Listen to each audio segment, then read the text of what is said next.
Cards present content and actions about a single subject. There's a recommended approach to adding images, text, and descriptions that present data in the clearest form. Data relevant to the card should be contained within the card and not outside. Cards should not be combined or split into multiple cards. Cards can have many different elements, including thumbnails, header text, subheaders, banner images, descriptive text, left align, link buttons, and right align icon actions. Cards can expand as well. Use a divider to highlight the expanded content. You can also use a right align down arrow to indicate that this card can be expanded. It's not recommended that you use cards to show the same information tiled across the screen, like a photo gallery. Rather, use cards to show different kinds of data like you might see on a dashboard.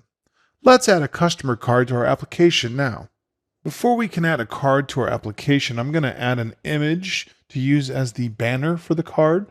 And I've got a file here called robbie.png, which is on my desktop, but it's also in the exercise folders. You can use any picture file you want. Just remember the name and the extension.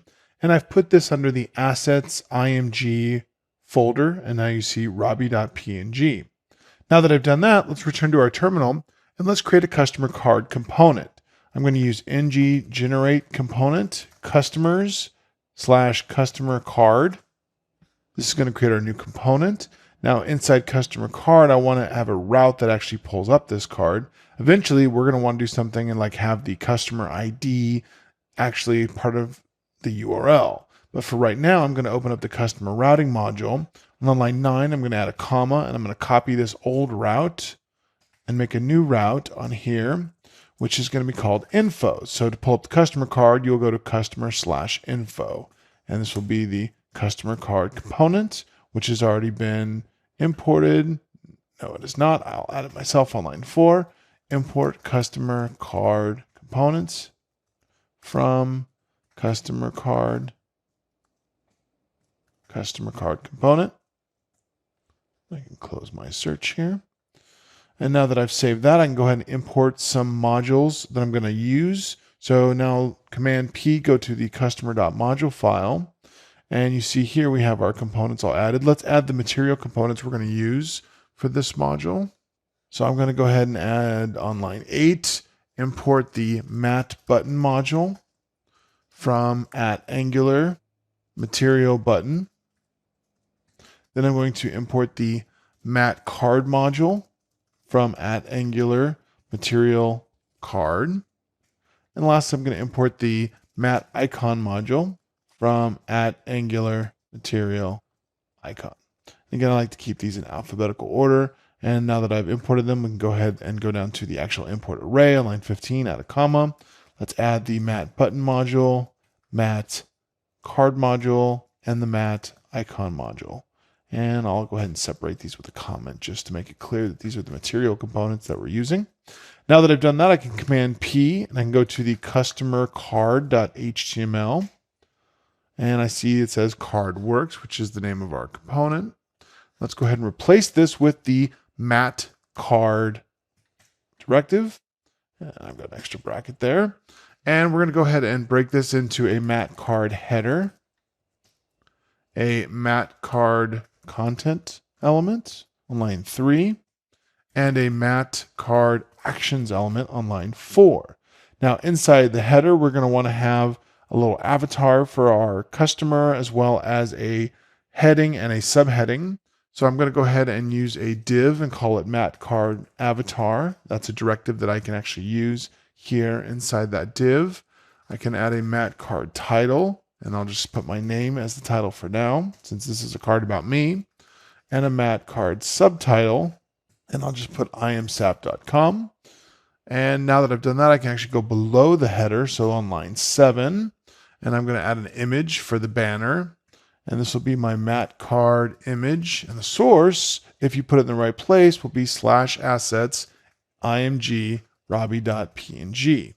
And if you used a different file name, just change that to whatever you'd like it to be there. Inside my content on line 8, I'm going to add a p tag for paragraph, and then I'm going to say Robbie Millsap is a developer, but you can call him Sap. Now that I've added my content, let's add some actions. And as I said before, there's two kind of actions we can add. We can have button links on the left and we can have icons on the right. So let's go ahead and add the button first. We'll use the mat button directive and we'll use color equals primary. And we're going to make a like button. And then I'll go ahead and make a delete button next to it.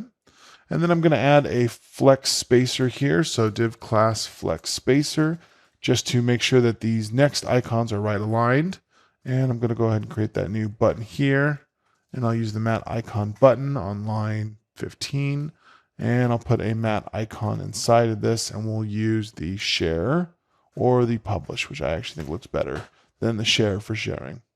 Save that. And let's go back to CSS now for this component.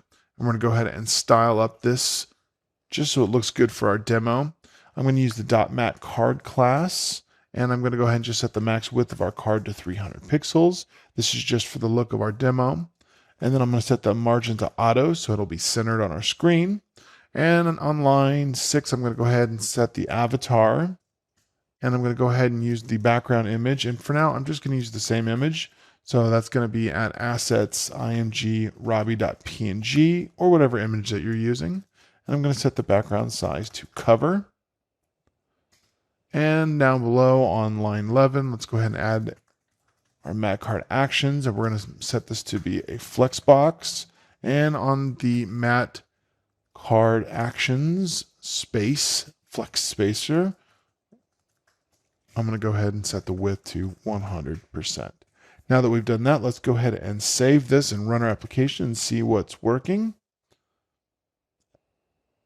Okay, our application's compiled. Returning to Chrome, I see here that I can go 4200 card info, and it's not working. So it doesn't like my route. So let's go to the inspector and see what went wrong here. And I see that I did not do this correctly. It should actually be customers info. So / customers info. And there's my card. You see I have my name as the heading. I have my avatar and my subheader. I have my image as the banner. And I've put a little description down here. And I've put my left actions. And I've actually put a share icon on the right. So you can see how I can use this card element to create information that's easy to communicate to the user. You know everything you need to know about this customer, me, in just a second of looking at it.